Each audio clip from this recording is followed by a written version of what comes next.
طيب الله أوقاتكم أينما كنتم أيها السادة والسيدات. من الفضائية الإلكترونية نحييكم ونقدم لحضراتكم نشرة أخبار هذا المساء المستهل كالمعتاد بأهم وأبرز العناوين.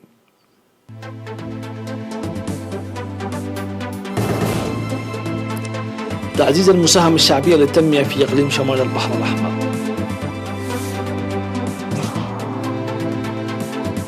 وضع برنامج لغرفة 300 ألف شتلة في مديرية عفزة. استعدادات المسبقة لتصدي قزوة الجراد في مديرية قلوج.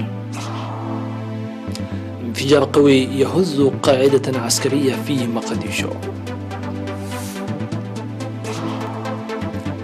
روسيا والصين وإيران تحاول التدخل في انتخابات الرئاسة الأمريكية. قتلى وجرحى في تحطم طائرة بجنوب الهند. أهلا بكم إلى التفاصيل. أكد سكان إقليم شمال البحر الأحمر عن تعزيز المشاركة لإنجاح أنشطة بناء السدود والحفائر ومؤسسات الخدمات الاجتماعية والطرق والبرامج التنموية الأخرى التي تنفذ على مستوى الإقليم.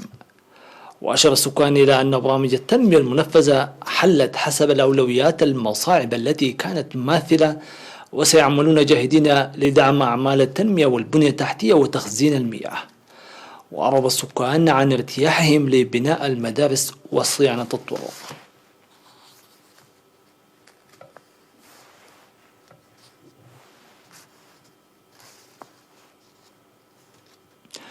أفاد مراسل وكالة الأنباء الإلكترونية بأن مناطق عد نفاس وعد قمشو وعد قروتو وحاتئنا في مديرية عرزة بالإقليم الجنوبي قرصت حوالي 130 شتلة في إطار البرنامج الموضوع لغرس 300 ألف شتلة في المديرية. واشتملت حملة التشجير الجارية ابتداء من 28 من يوليو المنصرم شتول استبدال الأشجار المعمرة والأصيلة حسب ما أفاد به خبير حماية وتنمية الثروة البحرية الشاب فقادو ولد يوهانس. وقال الشاب فقادو أن الأشجار المغروسة في المديرية عبر سنوات ظلت تفتقد للاهتمام الجاد من قبل المواطنين، كما يتم تقطيع الأشجار المعمرة للاستفادة منها في الطاقة المنزلية، داعيا القرى لإبداء الرعاية والحماية اللازمة. وأشارت السيدة فرايين مدهاني مدير الضاحية عد قروتو بأن 5 قرى في الضاحية قامت برعاية اللازمة للشتول المغروسة حيث وصلوا إلى مرحلة الاستفادة من نتاج جهدهم. وينتج مركز شتول مايمين سنويا أكثر من 300 ألف شتلة في مختلف أنواع الشتول، ويوزعها إلى إدارات الضواحي والمؤسسات الحكومية والأشخاص.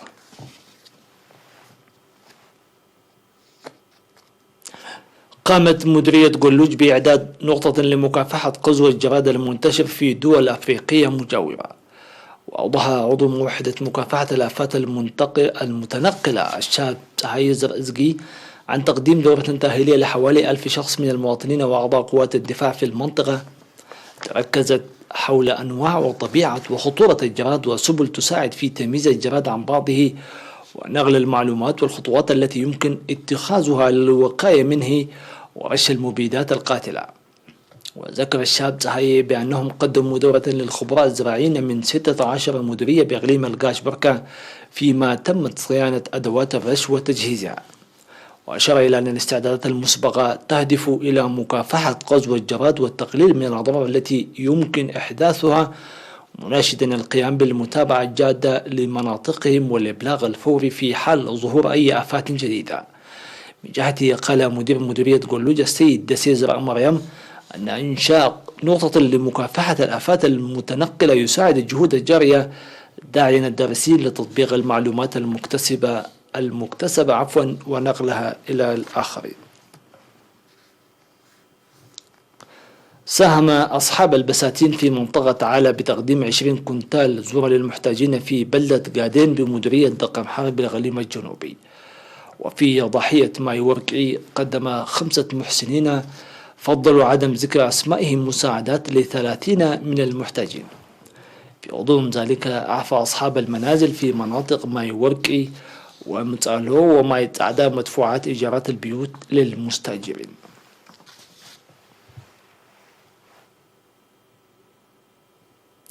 سيداتي سادتي إلى فاصل ومن ثم نوافيكم بالأنباء العالمية.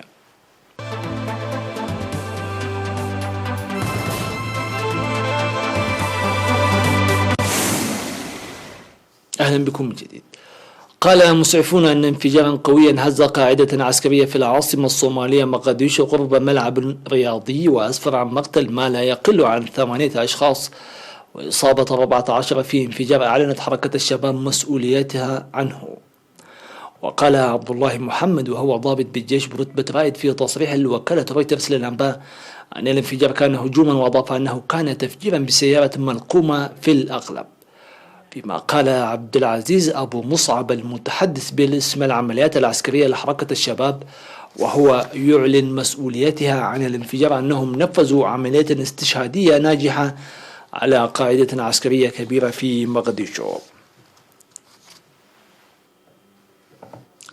حذر أكبر مسؤول أمريكي في مجال مكافحة التجسس من أن روسيا والصين وإيران ستحاول التدخل في انتخابات الرئاسة للعام الجاري 2020، مضيفا أن روسيا تحاول بالفعل تغويض انتخاب المرشح الديمقراطي جو بايدن.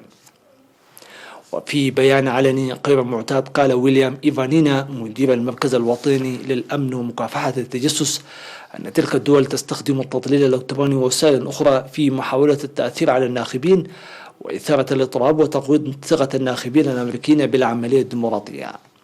وسوف يكون هذا العام مختلفا بالنسبة للناخبين الأمريكيين، فقد تؤدي جائحة فيروس كورونا إلى إقبال الناخبين بشكل أكبر من المعتاد على الإدلاء بأصواتهم بالبريد، وهو ما يعني الحاجة لمزيد من الوقت لمعرفة الفائز بالانتخابات. وهاجم ترامب فكرة التصويت بالبريد قائلا أنه قد يؤدي إلى التزوير. قتل 18 شخصا وجرح حوالي 100 شخص بينهم 15 إصاباتهم خطيرة عندما خرجت طائرة تابعة لشركة الطيران الهندية عن المدرج وشطرت إلى جزئين بعد هبوطها خلال أمطار غزيرة وهبات رياح شديدة في جنوب الهند. وقالت شركة الطيران أن طائرة البوينغ 737 كانت تقل 191 شخصا بما فيهم أفراد الطاقم، وكانت قادمة من دبي إلى ولاية كيرالا بجنوب الهند. ومثل عشرات الطائرات الأخرى في الأسابيع الأخيرة كانت الطائرة تعيد هنودا علقوا بسبب وباء كوفيد-19 في الخارج وخصوصا في دول الخليج. واجتازت الطائرة نهاية المدرج وانزلقت على منحدر يبلغ ارتفاعه 10 أمتار وشطرت إلى جزئين.